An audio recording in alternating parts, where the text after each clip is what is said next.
the work we're doing now, that my interest really started a long time ago, and it's that same interest that I think everyone has in natural history, whether you're interested in butterflies or fossils or tropical fish or birding, for example.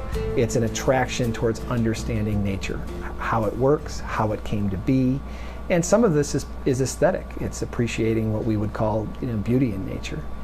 And when I understood that there were deeper questions than just those at the surface, I was clearly interested in understanding the machinery of how nature works, how cells work, how genes work.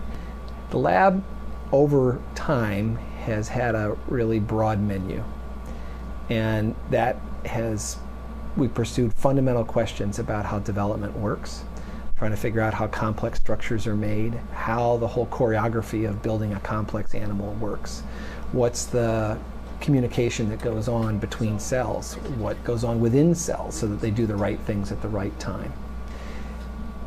In the evolutionary arena, we've been interested in questions that are as broad as the origin of the animal kingdom to as narrow as how two different fruit flies develop some minor difference in appearance between them. And we pursued these questions at different times because different questions were ripe for the plucking at different times. We could ask some of these global questions at certain moments, and we could get into some of the deep details at entirely different periods of the development of the science. So we've worked on so many different sorts of species, I couldn't name them all without leaving out a good number of them. We've worked on simple unicellular organisms, we've worked on strange animals we had to go to Australia to isolate, we've worked on butterflies, probably 20 or 30 species of fruit flies. Whatever species gave us a model for the big picture that we were trying to study. In the most practical aspects, our medical lives are intertwined with evolution because we're in a constant arms race with the pathogens that affect us. So there's a continuing arms race we have with pathogens that has all the hallmarks of the evolutionary process. There's perhaps an even larger issue, one that's maybe not thought about as much. Because there's 6 billion of us, and we've had such a huge impact on the Earth's ecosystems, and we're so dependent upon the Earth's natural resources for our standard of living and our survival, we have to consider our evolutionary impact on the rest of the globe.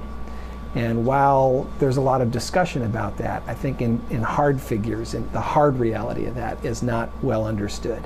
For example, our influence on the population of fish in the oceans. Industrialized fishing has had profound effects on fish populations, catastrophically wiping out some of them, turning ecosystems upside down, and really raising the possibility that many fisheries are not going to be sustainable long into the future. Some are perhaps even beyond repair at the moment. And so that's just a small slice of our sort of influence, but influence that really out of our own self-interest we have to come to appreciate. That when we drag a fishing trawler along the ocean bottom, that net, even the size of the holes in that net are a form of natural selection. What animals get taken up in it, what animals get left behind, and what the structure is of the ecosystem that's left on a scrubbed ocean floor. And this has profound influences on human survival and standard of living around the world. So outside of the lab, one of the things I enjoy most is traveling with my family, particularly to far off places that are full of really neat either living organisms or fossils.